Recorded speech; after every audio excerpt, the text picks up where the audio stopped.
আমার বিশ্বাস অনুযায়ী আমি জানি যে নবী মোহাম্মদ একজন মানুষ মাত্র, যে কেন মুসলমানরা নবী মোহাম্মদকে অনুসরণ করে।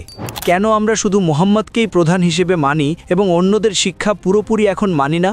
কেন সেই পুরনো নবীরা মুহাম্মদের আগে অবস্থান করেন?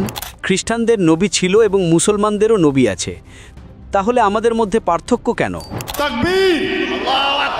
ছাত্র, আপনার নাম কি ভাই? আমার নাম স্যাম ফেরি বা ফেলিক্স। স্যাম ফেরি? Some ferry. তার নাম ফেরি। ফেরি Ferry. Ferry. ঠিক Okay, আছে। ferry.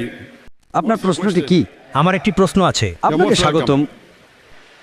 আমরা জানি যে ঈশ্বর হলেন নিরাকার আত্মা, কিন্তু মুসলমানরা নবী মোহাম্মদে বিশ্বাস করে এবং আমরা সবাই এক ঈশ্বরের সৃষ্টি। আমার বিশ্বাস অনুযায়ী আমি জানি যে নবী মোহাম্মদ একজন মানুষ মাত্র, যার মানে নবী মোহাম্মদ এবং আমরা সবাই ঈশ্বরের সৃষ্টি। তাহলে মূল পার্থক্যটা কোথায়?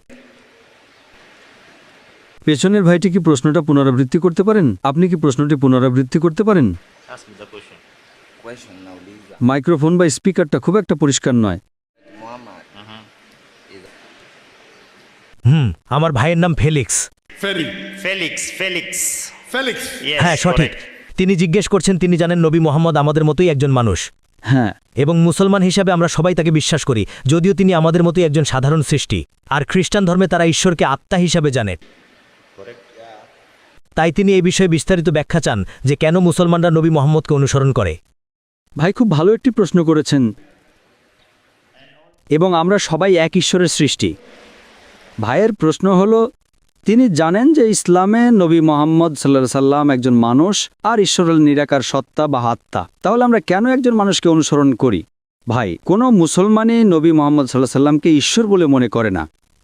ঈশ্বর এবং ঈশ্বরের রাসূলের মধ্যে পার্থক্য আছে। তাই আমরা নবী মোহাম্মদ সাল্লাল্লাহু আলাইহি সাল্লামকে যা বলি তা হলো ঈশ্বরের রাসূল ঈশ্বর নন। তিনি একজন মানুষ, কিন্তু একজন বিশেষ মানুষ। নবী মোহাম্মদ সাল্লাল্লাহু আলাইহি সাল্লাম একজন মানুষ, কিন্তু সর্বশক্তিমান ঈশ্বর তাকে অন্য মানুষদের মধ্য থেকে মনোনীত করেছেন মানবজাতির কাছে বার্তা পৌঁছে দেওয়ার জন্য। তাই নবী মুহাম্মদ সাল্লাল্লাহু আলাইহি ওয়াসাল্লাম হলেন সর্বশক্তিমান ঈশ্বরের শেষ এবং চূড়ান্ত রাসূল, যাকে সমগ্র মানবজাতির জন্য রাসূল হিসেবে পাঠানো হয়েছিল। এর আগে যে সব রাসূল এসেছিলেন, আদম, ইব্রাহিম, মোসা, ঈসা, তাদের সবার উপর শান্তি বর্ষিত হোক, তাদের পাঠানো হয়েছিল শুধুমাত্র তাদের নির্দিষ্ট সম্প্রদায়ের জন্য এবং একটি নির্দিষ্ট সময়ের জন্য।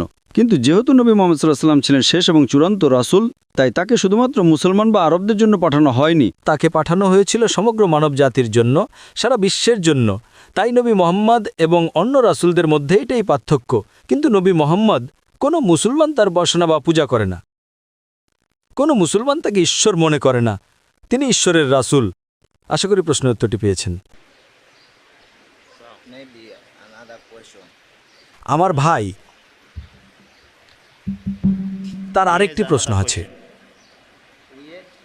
আমার ভাই স্যামুয়েল জিজ্ঞেস করছেন, খ্রিস্টান ধর্মে তারা সবাই জানে যে মুহাম্মদের আগে অনেক নবী ছিলেন, কিন্তু কেন সেই পুরনো নবীরা মুহাম্মদের আগে অবস্থান করেন? কেন আমরা মুসলমানরা মুহাম্মদ ছাড়া বাকি সব নবীদের অনুসরণ করি না? কেন আমরা শুধু মুহাম্মদকেই প্রধান হিসেবে মানি এবং অন্যদের শিক্ষা পুরোপুরি এখন মানি না? ঈশ্বরের সকল নবীকেই আমরা সম্মান করি, ভালোবাসি এবং বিশ্বাস করি। আমরা বিশ্বাস করি সকল রাসূল, ঈশ্বরের সকল নবীকে আল্লাহ পাঠিয়েছেন। আমরা তাদের সবাইকে সম্মান করি। কিন্তু নবী মুহাম্মদ এবং অন্য রাসূলদের মধ্যে পার্থক্য হলো, যেমনটি আমি আগে উল্লেখ করেছি, অন্য সব নবীদের পাঠানো হয়েছিল একটা নির্দিষ্ট জনগোষ্ঠীর জন্য। মুসাকে পাঠানো হয়েছিল শুধুমাত্র ইহুদিদের জন্য। যীশুখ্রিস্ট গসপেল অব ম্যাথিউ অধ্যায় 10 আয়াত 5 থেকে 6 অনুযায়ী যীশুখ্রিস্ট তার শিষ্যদের বলছেন, তোমরা জিন্টাইলদের পথে যেও না, স্যামারিয়াদের কোনো শহরে প্রবেশ করো না, বরং ইসরায়েল বংশের হারানো মেজদের কাছে যাও। অর্থাৎ যীশুখ্রিস্ট আলাইহিস সালাম তার শিষ্যদের বলছেন শুধুমাত্র ইহুদিদের কাছে বার্তা পৌঁছে দিতে। গসপেল অব ম্যাথিউ অধ্যায় 15 আয়াত 24 আরও উল্লেখ আছে যে আমাকে ইসরায়েল বংশের হারানো মেজ ছাড়া আর কারো জন্য পাঠানো হয়নি। সুতরাং নবী মুহাম্মদ সাল্লাল্লাহু আলাইহি ওয়াসাল্লামের আগে যেসব নবী এসেছিলেন তাদের পাঠানো হয়েছিল শুধুমাত্র একটি নির্দিষ্ট জনগোষ্ঠীর জন্য। কিন্তু যেহেতু নবী মুহাম্মদ সাল্লাল্লাহু আলাইহি ওয়াসাল্লাম ছিলেন শেষ এবং চূড়ান্ত রাসূল, তাই তাকে শুধুমাত্র মুসলমান বা আরবদের জন্য পাঠানো হয়নি। আল্লাহ সুবহানাহু ওয়া তাআলা সূরা আম্বিয়া অধ্যায় 21 আয়াত 107 বলেছেন, وما أرسلناك إلا رحمة العالمين. আমি তোমাকে সমগ্র বিশ্বজগতের জন্য রহমত স্বরূপ প্রেরণ করেছি। এই কারণেই বিশ্বের প্রধান ধর্মের ধর্মগ্রন্থে নবী মোহাম্মদ সাল্লাল্লাহু আলাইহি ওয়াসাল্লামের ভবিষ্যবাণী করা হয়েছে, তার কথা হিন্দু ধর্মগ্রন্থে বলা হয়েছে, তার কথা বেদ আর উপনিষদে বলা হয়েছে, তার কথা ইহুদি ধর্মগ্রন্থে বলা হয়েছে। এবং আমি বাইবেলে মোহাম্মদ সাল্লাল্লাহু আলাইহি ওয়াসাল্লাম বিষয়ে একটা লেকচার দিয়েছি। ওল্ড টেস্টামেন্টে বুক অফ ডিটোরনমি অধ্যায় 18 আয়াত 18, অধ্যায় 18 আয়াত 19, অধ্যায় 18 আয়াত 20-তে তার কথা বলা হয়েছে। বুক অব আইজায়া অধ্যায় 40 আয়াত 1 থেকে 12-তে তার কথা বলা হয়েছে। সাম অব সলোমন অধ্যায় 5 আয়াত 16-তে তার কথা বলা হয়েছে। তাহলে নিউ টেস্টামেন্টে গসপেল অব জন অধ্যায় 14 আয়াত 16, গসপেল অব জন 15 আয়াত 26, গসপেল অব জন 16 আয়াত 7, গসপেল অব জন 16 আয়াত 12 থেকে 14-তে তার কথা বলা হয়েছে।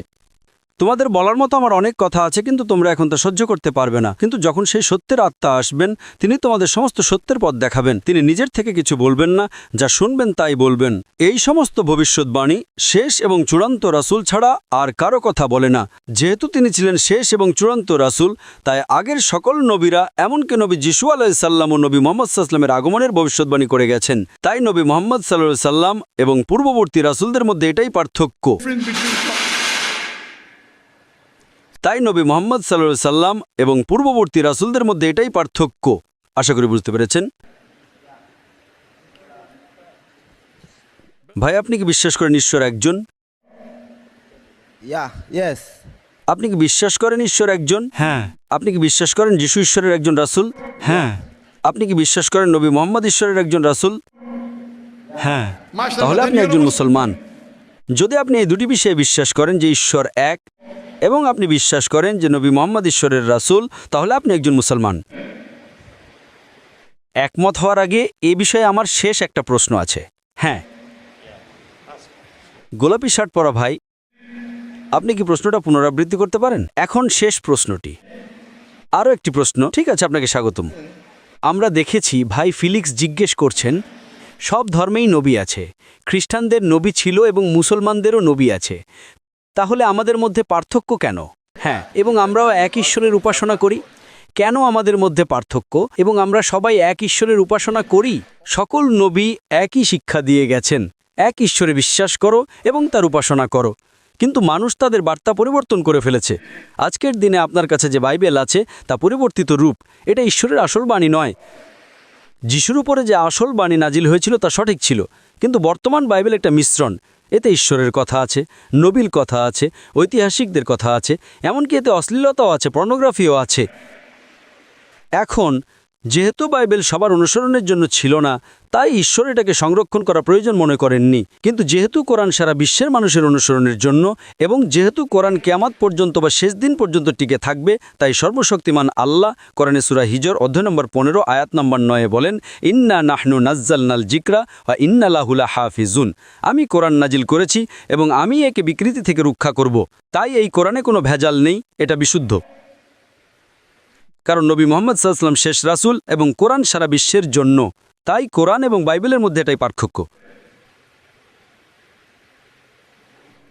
তো আপনি কি বিশ্বাস করেন ঈশ্বর একজন? হ্যাঁ। আপনি কি বিশ্বাস করেন নবী মুহাম্মদ ঈশ্বরের রাসূল? হ্যাঁ। আপনি কি এটা আরবিতে বলতে চান? হ্যাঁ। আমি বলবো এবং আপনি আমার সাথে পুনরাবৃত্তি করতে পারেন। হ্যাঁ। Ashhadu Ashhadu I shall do Allah Allah ilaha ilaha illallah illallah wa ashhadu wa shallu anna Muhammadan Muhammadan abduhu Abdul wa rasuluhu। wa rasuluhu। মাশাআল্লাহ, আপনি একজন মুসলমান। আমি আপনাকে অভিনন্দন জানাতে চাই। তাকবীর তাকবীর তাকবীর, আল্লাহু আকবার, মাশাআল্লাহ। মাশাআল্লাহ, ইসলামের ছায়াতলে স্বাগতম। আপনি বিশাল 2 কোটি মুসলমানের পরিবারে যুক্ত হয়েছেন এবং ইনশাআল্লাহ ইসলাম গ্রহণ করার সাথে সাথে আপনার অতীতের সমস্ত পাপ ক্ষমা করে দেওয়া হয়েছে। আমি আল্লাহ সুবহানাহু ওয়া তাআলার কাছে প্রার্থনা করি যেন তিনি আপনাকে এই দুনিয়া এবং আখিরাতে সর্বোত্তম দান করেন।